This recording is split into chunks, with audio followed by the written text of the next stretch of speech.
Tim McKenna, I'm the president here at Central High School. I wanted to just take a moment to welcome everyone to our day of collaborative learning. And I also wanted to take a minute to thank all the members of the planning team. We have representatives from every school that participated in planning this event. If you're part of the planning team, could you stand, please? Thank you very much. We appreciate you giving your time. I also wanted to take a second to thank all the teachers and all of our guests who will be presenting today. We have any presenters in the room? Could you stand, please, so we can recognize you? I see some people waving. Don't be shy. You can stand. Thank you very much. So I get to introduce our keynote speaker today, Chris Lehman. I had a whole bunch of stuff written down. He said, don't read anything about my awards. Don't read anything about my publications. I know him as someone I get in trouble with at principals meetings, whenever we have principals meetings. I just wanted to share one thing about, he got me into Twitter last year, so I'm learning how to tweet. It's a new thing for me. Well, Friday night, I saw a tweet that epitomizes how he feels about his school and his school community. Because he tweets a lot, actually. He's got like, how many tweets? 40,000? I'm up to about 40. But he tweeted, this is a quote, I have to say, I've said it before and I will say it again, this is an amazing way to spend a life. Thank you to the amazing community of SLA. This really gives you insight into how he feels about the community where he works and about the students that study at his school. So today I'm really excited to learn from him. So I'm going to invite, if he's ready. Give me one sec. Okay. Technology issues. But I'm excited to learn from Chris Lehman, the founding principal of Science Leadership Academy.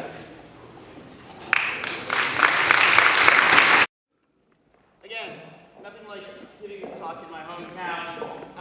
It's not intimidating at all. What I love to talk about, what I'm really passionate about, is this idea of remaking school. This idea of what we call at SLA School 2.0. It is the idea that schools need to be better today than they currently are, that we can leverage the world we live in today to make schools more authentic, more empowering, not just for kids, but for everyone. Why this stuff matters to me? This stuff matters for three primary reasons. The first are my own children. That's Jacob and Theo in September of this year. Jacob is a young man in the white shirt. He is in 3rd grade right now in Philadelphia Public Schools. And my wife and I have watched him get schooling. And what we mean by that is when he was a little boy, before he went to school, he learned all the time. Learning was constant, it was organic, it was something he enjoyed. As he went to school, we watched him begin to view learning as something that happened to him, not as something that was authentic anymore. And we watched as in kindergarten, he went from being a kid who could not wait to read and be read to a kid who viewed books as this laborious process. And I don't know about you, but when was the last time, but if you have been in a kindergarten classroom lately, it is not what it once was. Where we used to have play as learning. The books they read now are something like this, right? It's the leveled reader. So it sounds something like this. Johnny goes to the store. Johnny goes to the park. Johnny kills himself from boredom. And that's what we're doing to children. And one day, we were home, we were learning, and we were talking about stuff, and Jacob said to us, wait a minute, Mommy and Daddy, is this learning? And here we were thinking we were being wonderful parents and all the rest of it. We were like, yes, Jacob, it is. Aha. And he said, oh, I did that all day in school, I don't want to do that anymore. And we were in pain. And Theo, in the glasses, has an IEP.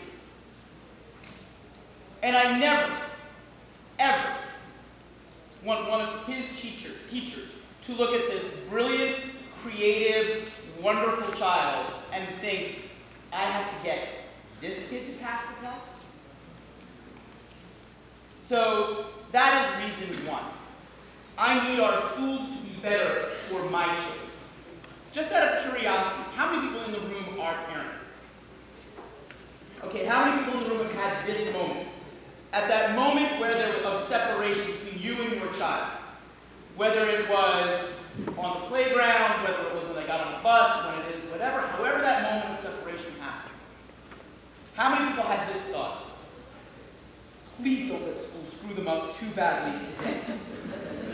Be honest, put your hands up. Me too. That worried. The second reason I care so much about this is actually in the upper right of it. I get to go all over the country and talk to teachers about what I care most about, which is schools.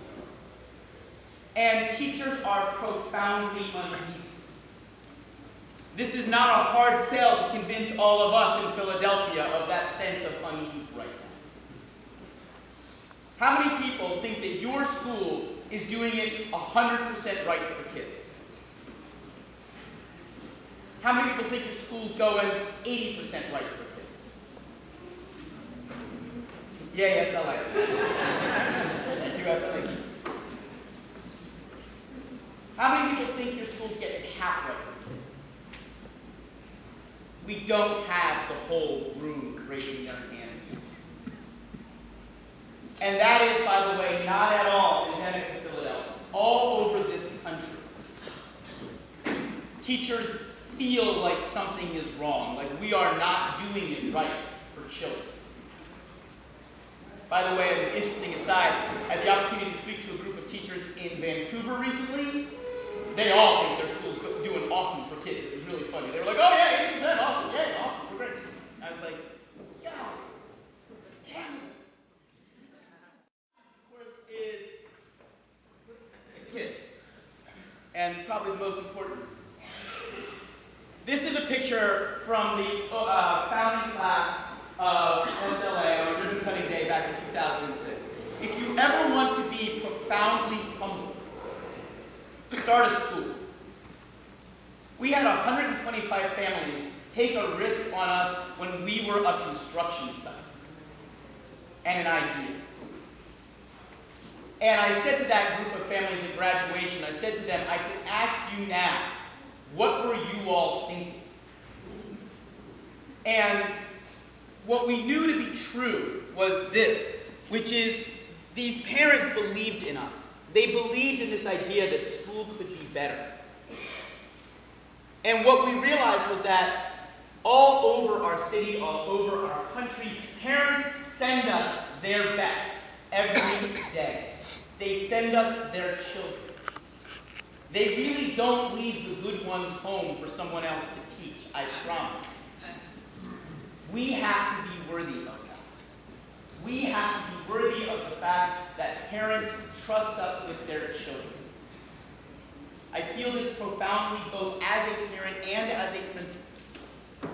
When all I want for my children is to have teachers who care so deeply that they would run through walls for my children, for Jacob and Thea.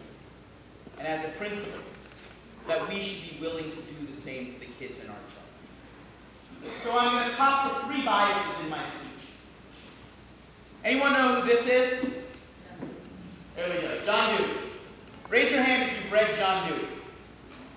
Keep them up if you've read him since grad school. So, if you haven't read him recently, reread him. The first bias I will cop to is that I think we make this harder than we have to sometimes. I think that this is really about John Dewey's ideas with the tools necessary, finally, we have them, to accomplish his dream.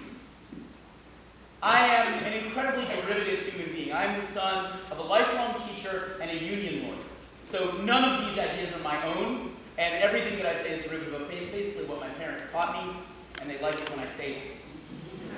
But what was wild was in 1976, in Camden, my mom got a grant to get a bunch of old, what I assume must have been like the old Super 8 cameras, to do documentary filmmaking with middle school kids at Morgan Village Middle School in Camden, New Jersey. No one had ever asked these children to tell their stories before. No one had ever cared. And she spent the summer doing documentary filmmaking with these middle school kids.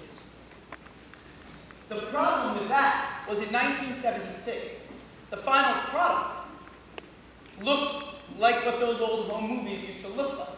They literally had to cut the film by hand, and all the arguments against project-based learning, it doesn't look good enough, it takes too long, you don't get to all of that. Many of those arguments are gone now. With this and that, kids can make powerful artifacts of their own learning, and they can do it at speed. That's new. That's different. My second bias, how many folks have heard this phrase lately, that our job is to prepare kids for the 21st century workforce? I hate that. Our job is so much more important. If we shoot for workforce, that's all we'll get. What we are trying to do is nothing less than help kids become the 21st century citizens we so desperately need. We are handing them a whole lot of problems, and they're going to have to be better than we are at solving them. If you shoot for workforce, they'll get it. The CUBE thing isn't that hard to figure out. But if you shoot for citizenship, we'll get the activists, the scholars, the citizens, the parents that our city and our world needs. The last bias is I believe that public education is the hallmark of the American democratic experiment, that without public schools, there is no American democracy. This is something that we know in our town feels profoundly under attack. And in the way of what is the attack on public education. We have the ability to say, no, we can do better. We have a better solution. But what's the problem? The problem is, let's be honest, school stinks. Out of curiosity, how many people in this room have tried to follow a high school student through their schedule for an entire day in the last few years? What'd you find? It's really fun. Anybody else? So this is my next thought experiment for you. Ask your principals, not all at once, if you can do it. Spend a day following a child. And at the end of the day, I don't even want to know if you can remember the content of your first period class. I simply want to know if you can remember what class it was. School, by and large, in its current incarnation, stinks. None of us could do it. We leverage the energy and resilience of youth, and that is the only thing that gets them through. Now, another thought. How many of you would really want to answer to 7 different bosses every day? Think about what we do to children. Think about the structure of school. And of course, what is the structure of school? The current school we have was designed for this. It's the industrial age factory model. So aside from factories, does anybody know the other 2 primary influences on school design in the American schools, in most of the schools that we have? Anybody know? Yep. Well, child care was a purpose, but it didn't actually affect the physical design of buildings. Yes? Farm? No, not the agrarian model, actually. It's very much industrial. Yes? Military. Military is one, is a secondary one. There's 2 primary ones. Think about this and the classroom itself. And then think about the very structure of school. Prison is correct. That's one. The other is cathedral, church. Right? The preacher model is the classroom. I will preach my sermon to you. The second is prison. Think about school. The circular hallway. The moving the children from cell to cell to cell. And very seriously, here's a question for you. 27% on average of most schools, of the square footage of schools, is in use less than 5% of the day. Anybody know what part of the school I'm talking about? What is it? The hallway. Right? That's your prison model. Keep the halls clear. Ask your principals. What are we all taught? In the school district of Philadelphia, if you do a walkthrough, if they come through and they see children in the hallway, oh my God! Something must be horribly wrong. That's it. Anarchy will develop. The prisoners are in the halls. Free the hallways. That's what I say. What would happen? What's the worst that would happen? Throw a whole bunch of tables and chairs in the halls. Let them be there. Stop. Should never be a smart aleck question in a classroom. This question should be the first question. This is their fundamental right, is to ask us this question. We should welcome it. We should demand it. And if we can't answer it, shame on us. Most of the time, the answers we give are something like this, right? It'll be on the test, you're going to need it someday, it'll help you get a job, it looks good on a college resume.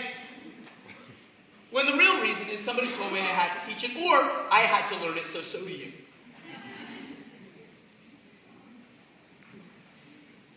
It doesn't have to be this way. Schools can be better than this.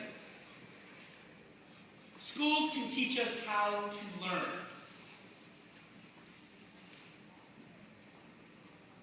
What we want from our kids, just out of curiosity. How many of you used Facebook growing up?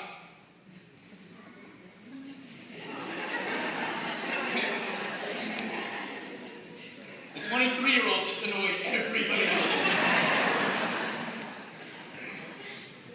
How about this? We'll go even further. How many of you used a web browser in high school?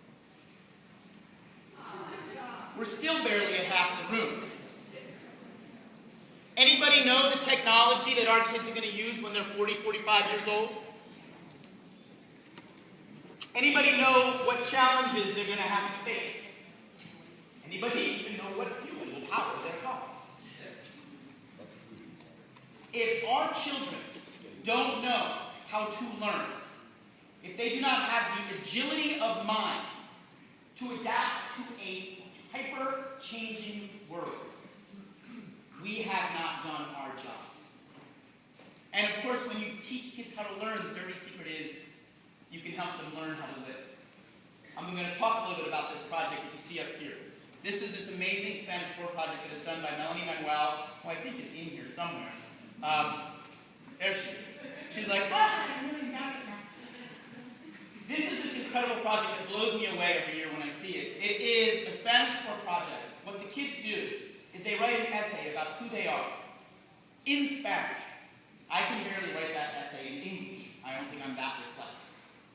And the who they are, the identity piece, takes on two aspects. What is physical and obvious and noticeable about them, and who they are on the inside.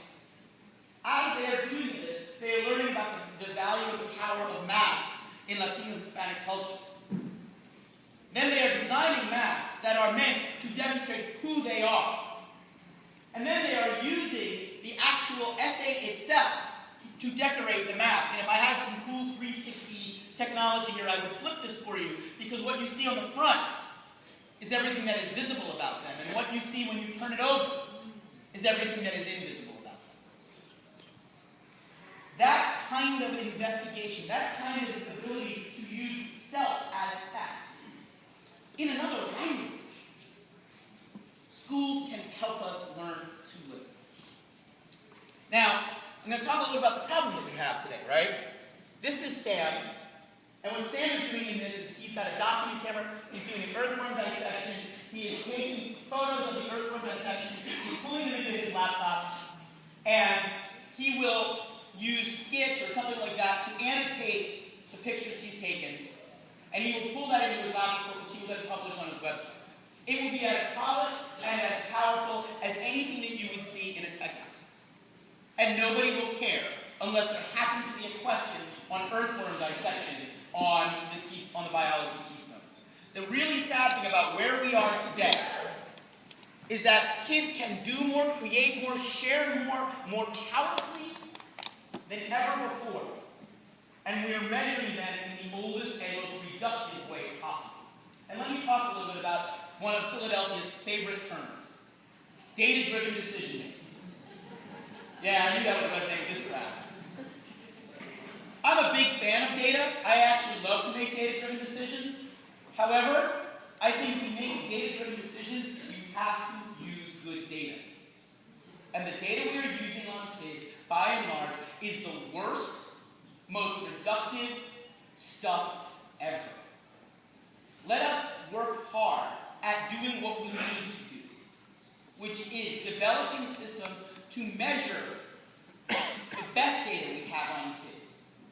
It is the work they do with a caring teacher every day in their classrooms. What we need to do, thank you, is do our homework, which is to develop systems of rubrics and standards that are shared, that are powerful, such that a child in every classroom has that common language of assessment so that we can say we don't need the test. Our system is better, is richer, is every bit as reliable, and has no ceiling.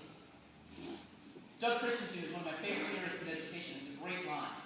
He says the problem with the test that no one talks about isn't the kids who get it all wrong, but the kids who get it right.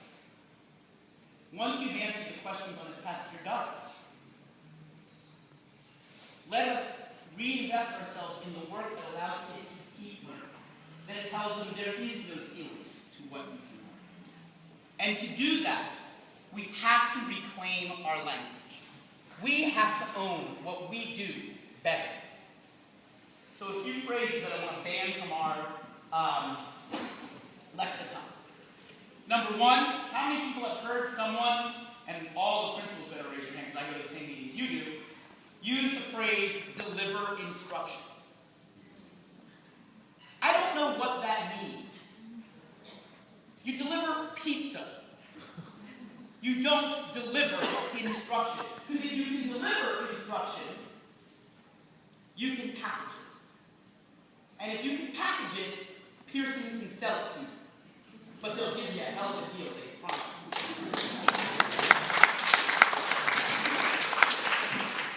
We teach. Let us never forget the power that that word holds. It is one of our oldest and best words.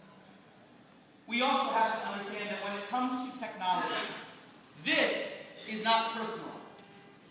If all technology does is allow kids to travel through the same exact content at their own pace, then the failure of our imagination is near epic in scale. Personalized learning is not read 180. Is not first in math. Personalized learning is when kids actually have skin in the game. Personalized learning is when kids care about what they're doing, when the artifacts of what they learn are theirs. Involve what they believe, what they think, what they can do, and not merely what someone tells them they're supposed to do. Because what we know is we learn best when it matters to us. How many people have had this moment in the last year or so where you were doing something, you were reading or you were working in your, on something, I don't care what it was, and all of a sudden your cell phone went off, or your spouse called you, or your kid came and got you, and you looked down at your watch, if you're like me, you looked at your cell phone, and you realized more time had gone by than you had thought possible. How many people have had that moment in the last year of your life? How many people think the structure of school allows kids to do that often? What a shame.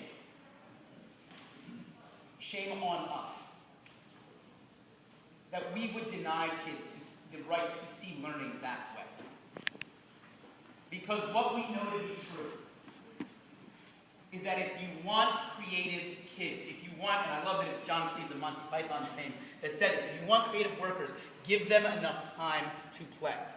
And this photo is from the MIT Media Lab. How many people have ever heard of the MIT Media Lab?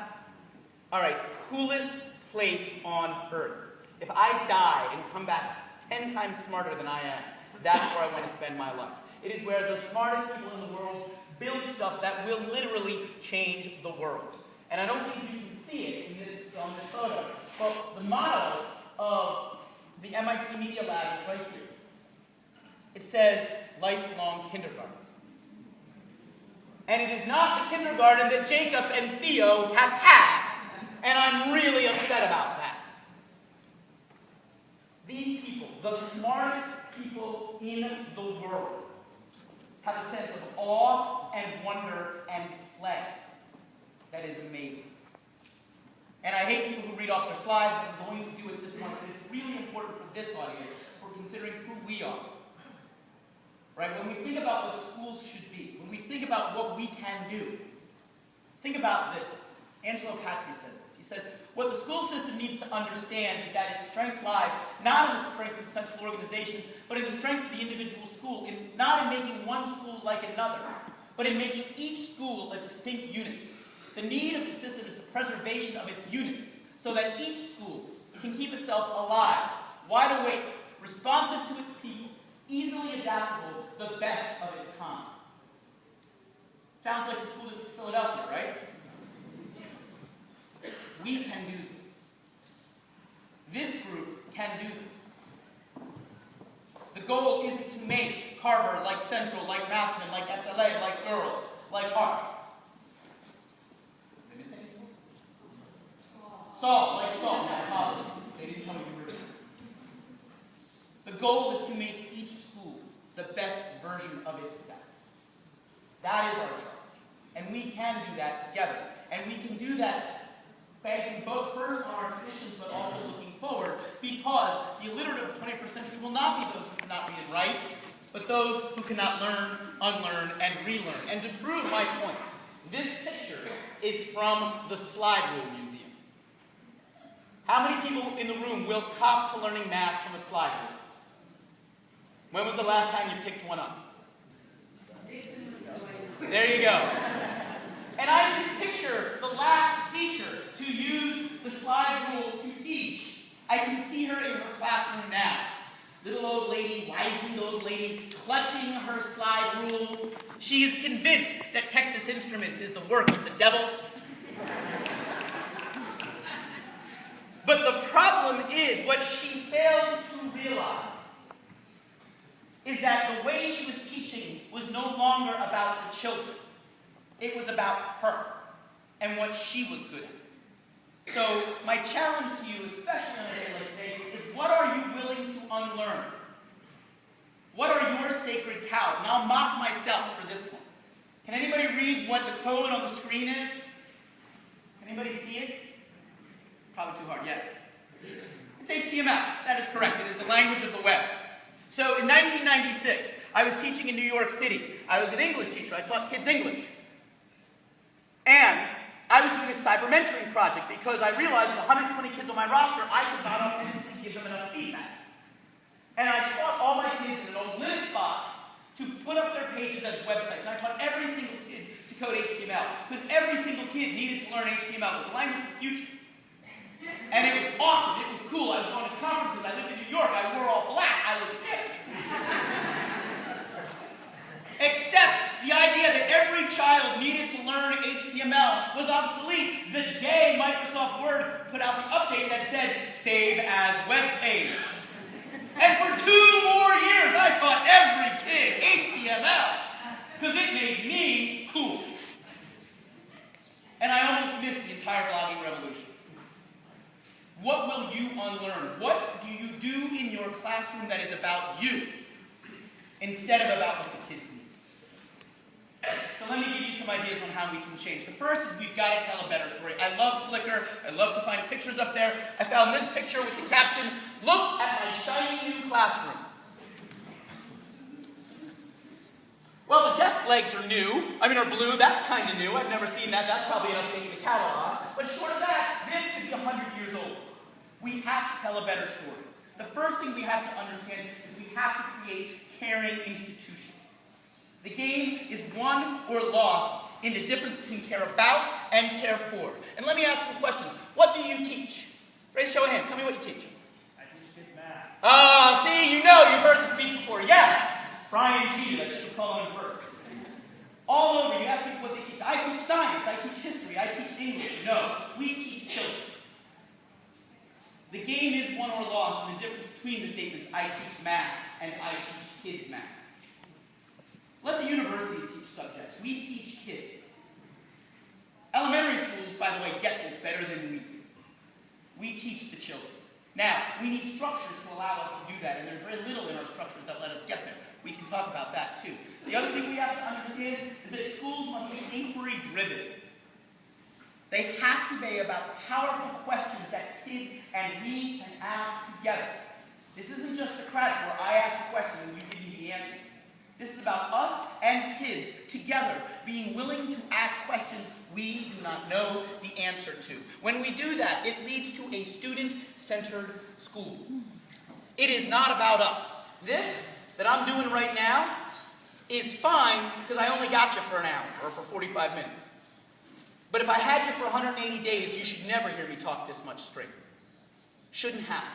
It is about kids. That being said, those folks, and some of them are in the school district of Philadelphia, that think we can get by with fewer teachers are crazy and dangerous. Kids need adults.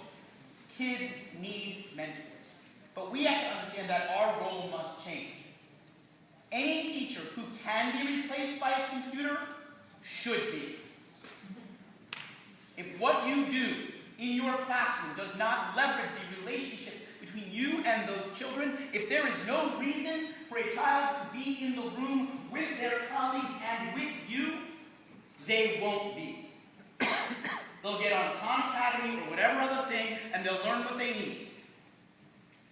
But if there is a reason to be in that room, if they are working together, if they are learning from each other, if they see you as a powerful mentor in their classroom, in their lives, that will reinvigorate our classrooms in ways that will set this city to new heights. We also have to understand that one of the things that technology leverages is the idea of the community. We can learn from many. Our classrooms can no longer be defined as 4 walls and a floor. 5 walls, that'd be an interesting classroom. They must be permeable membranes that the world can come in and out of. How many English teachers, raise your hand if you're an English teacher in the room, if you teach kids English. How many of you read an author at some point or another who is alive? How many of you have tried to contact that author via their publisher, via Twitter, via Facebook, and brought them into your classroom? Try. That's okay. If it's try, raise your hand. Good on you. Every hand should be up. If you teach American government and you have not brought in via Skype a state representative, even for 20 minutes, shame on you. We can learn from many. They don't have to be in the room with us anymore. There's a teacher in Philadelphia, Hillary, how do you say her last name? Larissa, where are you? Thank you, Leonardopoulos. She teaches 3rd graders at DeBurgos. And she has used Twitter to bring every Philadelphia celebrity to be aware of her classroom and of her kids. Those kids have learned from the world and they feel cared for and they feel involved and empowered. We all should do that. The celebrities of the world, the scholars of the world, the authors of the world should get to the point where they say, enough, leave us alone. But they're not there yet. Let's push them there. Let's also understand, some people are saying that collaboration is a 21st century skill. I think it's an old skill, but if they want to call it new, good on them. But let's understand that synthesis works. My ideas should be better because they have interacted with yours and are changed because of it. And collaboration isn't let's all do parts of the project and stick it together and never once talk to each other about it. Collaboration is the idea of synthesis. That is, by the way, the idea behind today. And if at the end of the day you sit there and go, wow, I learned from many. Ask yourself, how do I empower my children to do the same? Not shockingly, I think schools should also be places of great passion. And I'm not talking about what happens in the hallways in between classes. One of the things that we say at SLA is high school should not be preparation for real life. High school should be real life. We waste the energy and talent and passion and ideas and intellect of our children when we tell them this is good for you someday, without letting them see the relevance and energy and power that they can bring to the world now. I'm going to tell this story really quickly. I have permission to tell this story from the child. Nuwan graduated from our school last year. All seniors do a senior capstone at our school. Nuwan, when she came to us, she had recently moved to America from Liberia. Anybody know the national language of Liberia? English. So she was at one of our middle schools, and somebody saw a small African child who was very quiet and labeled her Esau. She is not the first Liberian child we have had at our school who's been designated that way. And so her voice was taken from her. The problem with voice is that it comes out somewhere. If she was not encouraged to speak, if she did not feel she could speak in school, to find that control, she became a self-cutter. And at SLA, she found her voice. And one of the ways she did it was through our advisory system, where we have that idea of people caring for one another, through an English teacher who really made sure that every day in class started with high-grade compliments, where he told the kids the amazing work that they did every day. And she started relying on the community and saying, I haven't cut in a week. I haven't cut in a month. And telling her story. Her capstone, she began to figure out how to merge these two worlds of being a child of Liberia and a child of America. Her senior capstone was creating a company called LID, Liberian Inspired Youth. And she created 6 original dresses. We paired her up with a fashion designer in New York City. We got her some money to go to New York a couple of times and meet the person face to face. And we also made sure that that person was always on the other end of a Skype call or an email. 3 of the dresses she made herself. 3 of the dresses her mentor said, it's not enough for you to make it yourself. You have to be able to communicate your designs to another person. And the mentor actually paid for a seamstress to work with Nuwan to make the dresses. This photo is from when she did her capstone defense. And this young woman who came to us barely able to speak stood downstage left as her friends came through our little drama studio, all in these amazing dresses that she designed, in front of 250 people, and talked about what she had done. There was really not a dry eye in the house. And at her capstone defense, a couple of weeks later, which is where this picture comes from, her colleague said to her, what next? What are you doing? She said, I'm not going to let LID stop. My goal is to make enough money that I can give back to SLA, because this is where I found my voice.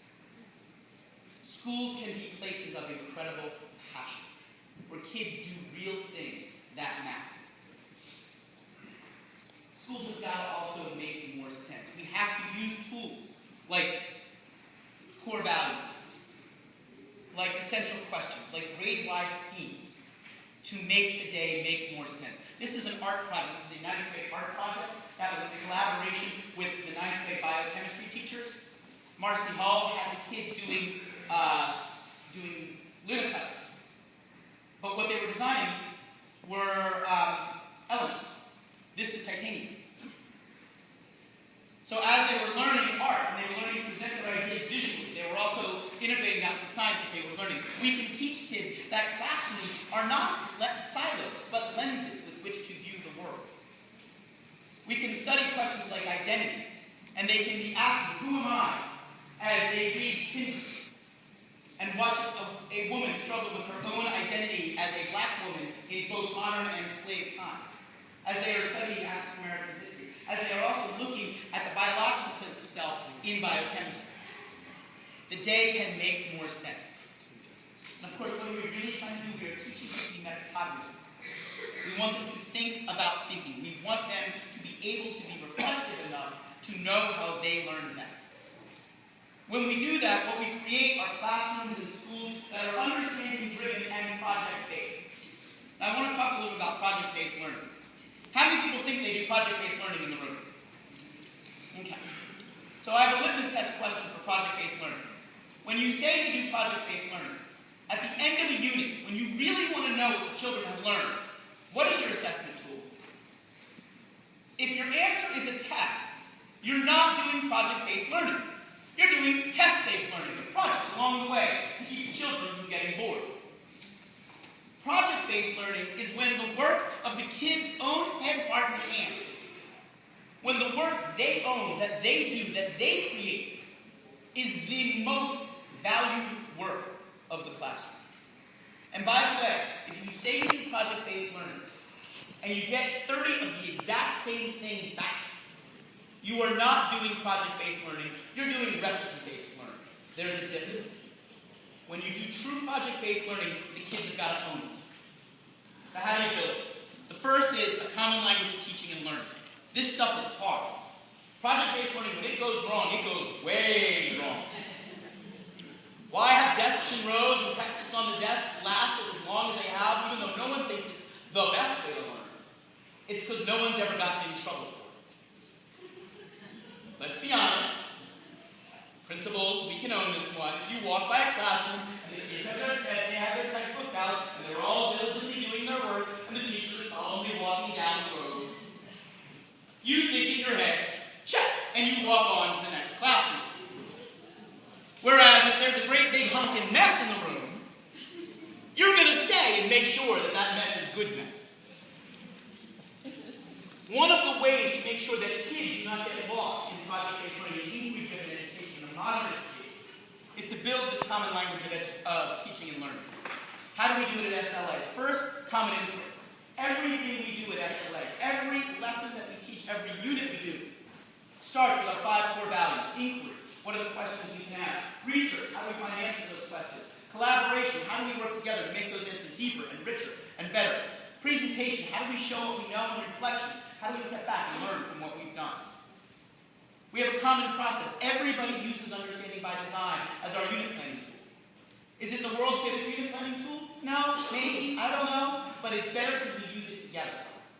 So when we sit down for our professional development, when we sit down to peer critique each other's units, we have that common language. We don't spend half the time saying, well, first I did is I have my napkins that I write my lesson plans on, and then, which is how I wrote lesson plans when I was in the classroom. Finally, we use common outputs. Every project at SLA is graded on 5 categories. The design of the project, the knowledge displayed, the application of the knowledge, the presentation of the project, and the process we follow. 5 categories, 5 times 20 is 100. It looks like a grade. It is easily explained to parents. So now think about what you have at SLA. You have common inputs, common process, common outputs, a language of inputs, a language of process, and a language of assessment. So no matter what, if you're in an art class, an English class, a math class, kids hear the same language. What we want to do is lower the bar for understanding the adults and raise the bar for understanding the work and understanding themselves. We can create all of these things in our own schools. So that kids, again, if we go back to that earlier comment that I made, we ask kids to have 7 different bosses a day. And there is no guarantee that those bosses speak the same language. In fact, there's pretty much a guarantee they don't. As a result, our most successful kids are not always our smartest kids, are not always our most active learners, but rather the ones who just figured out the game of school best. What we should do is build systems and structures that enable them to work on their learning rather than work on figuring us out. Every moment a child spends figuring out what a teacher wants, as different from the teacher they had last period, is a moment we've wasted of their education. I also believe in modern schools. SLA is a one-to-one laptop school. I believe that technology needs to be like oxygen, ubiquitous, necessary, and invisible. It's got to be everywhere. It's got to be part of everything that you do. And then we have to stop talking about it quite so much. There are a handful of you who are on your laptops or your iPads right now. You are not engaged in a technology project. You are merely doing your work. Yet every time in our schools we pull out a laptop, we call it a technology class. We should stop. It is just a question of them doing their work. Neil Postman is one of my favorite heroes. He's a great line. He talks about the idea that certain technologies are not additive, they are transformative. He uses the Gutenberg printing press as his example. He says, when the Gutenberg printing press made its way across Europe, you didn't have the Europe you always had plus some books. You had a wholly new Europe. In most of our schools, despite what has now been millions of dollars, whether it was to Classrooms in the Future or whatever, of money spent on technology, we have, by and large, the schools we've always had, plus some shiny new tools. We need to reinvent our schools. Because what technology can transform is the way that the kids create, the way they research, the way they collaborate, the way they present, and the way they network with each other and with the world. Notice I say transforms.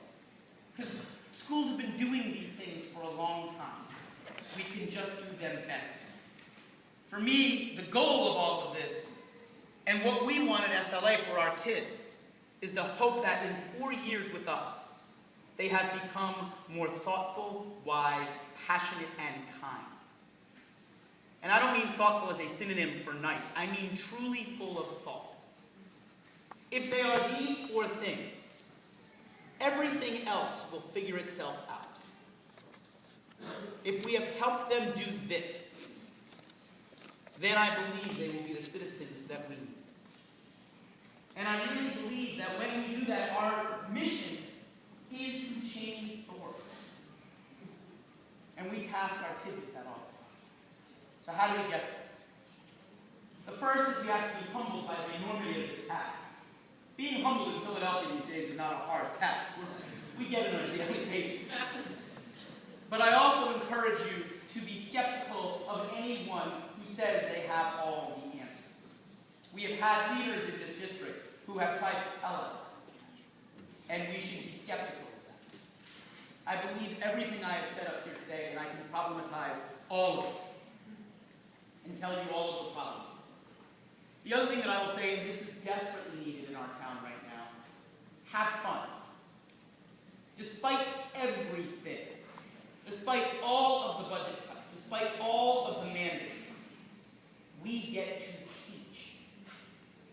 How many of you would trade your job for sitting in a queue all day long? We get to teach.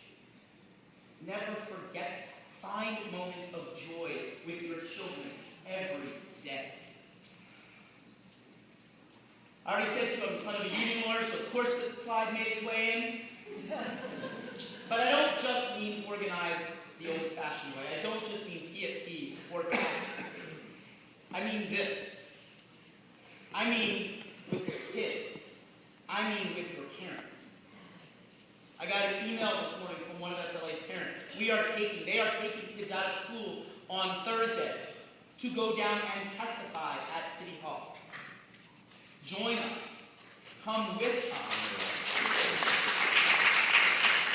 When we organize, it is not just telling the children or telling the parents what we need. It is asking them, what do you need? What do you want? What is your vision for your children? We need to organize across boundaries that we have never organized across before. We need to reach across what have not been traditional allies, and find allies and make schools better. Anyone, public, private, charter, who believes in empowering kids, who believes in an education that is better than what we have done before, that is authentic, is my brother. We need to find people who will talk the language that we talk, and who will do the things that need to be done, and we need to build those alliances. If we just rely on the old-fashioned way, it's not going to work. We also need to understand this has to be more than flowery speeches. Ideas must live in practice. Everything that I've talked about today, we have systems and structures for at SLA. And if you want to hear more about this, our teachers are going to be doing some of the work. Stop in on one or two of them. You can hear about that. We also have to understand, and this is a challenge as much for my colleagues in the principal's chairs as it is for you as teachers, that we have a choice. We can control or we can support, but rarely can we do both. I'm going to tell a story about this picture. Joshua does a project every year with the Leah Stein Dance Company where he takes our 10th graders out into Center City and he does narrative storytelling through dance. He first came to me with this idea about 5 years ago. And he said, I've got this great idea. I'm going to take the 10th graders out, we're going to work with this dance company, these kids are going to storytell through movement, it'll be great, we'll do it all over. And all I could think of was the 16-year-old version of me. And imagining what I would have done if an English and history teacher said to me, you're going to go out and dance. And every instinct I had wanted to shut that idea down. But I didn't. Some one thing in me, and probably would have been Josh, just wouldn't let me do that. And I asked him a million questions. I went back to England. I said, how are you going to do this? How are you going to deal with this? How are you going to handle that? What are you going to do with this? And he had answers, amazing, wonderful answers for all of them.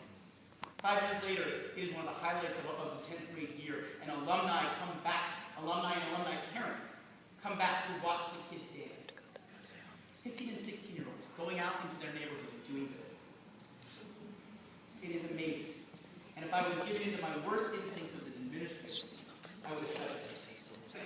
And that's true for all of us in our classrooms as well. What do you do when the kid comes to you with an awful wallet? You figure out how to support it, or you figure out the reasons that it should. And what I hope comes out of this day, what I hope many of you are asking, Chris, I just know more stuff than the kids. What is my input? And I said, they. The kids are our input. 3 questions we never know the answer to it, but we can always ask of our children. And of each other. What do you think? How do you feel? What do you need? When we ask those questions, listen deeply and act on the answers we get, we will become the teachers that our kids need us to be. Now that being said, my favorite question that we ask all the time at SLA is this. What is the worst consequence of your best idea? Problematize everything. Because if you don't, we will be what schools have always been, which is reactionary institutions. You have a really good idea, something horrible happens, we get in trouble for it, and then we stop doing it.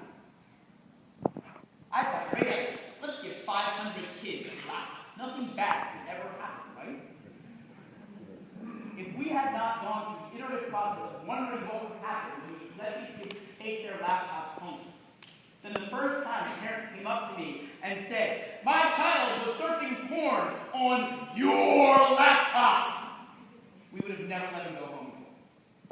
And we would have lost much of the power that they were able to do or use them. But we thought of it, and we talked about it, and we worked on it, and we worked. The downfall of school are not actually your bad ideas. Those are easy, just don't do them. The hardest thing for school to deal with is the dark side of your good ideas, the dark side of your best ideas, because nothing is perfect. So be sure to problematize things and decide, what can you live with? What is going to happen even if you do your best idea exactly right? And what are you prepared to live with? And be sure to empower kids. It really is about them. And I am wrapping up, I promise. So a couple ideas to wrap up with. One is, keep talking. Thank you, Thomas. Thank you, Central. Thank you, all of the planners, because this has been amazing, and this has to continue. If you get amazing stuff from this, not just from me, but from the day, share, keep the listservs going, keep blogging, keep writing, keep sharing. This can't just be one day a year. And also understand this, which is that there is so much talk in literature about education, about transforming the lives of children. It is the ultimate act of hubris to think that we can change the life of a child without changing ourselves. Be willing to be transformed by being a teacher. This job should make us the best versions of us. The challenge of being the adults they need us to be should drive us to be better.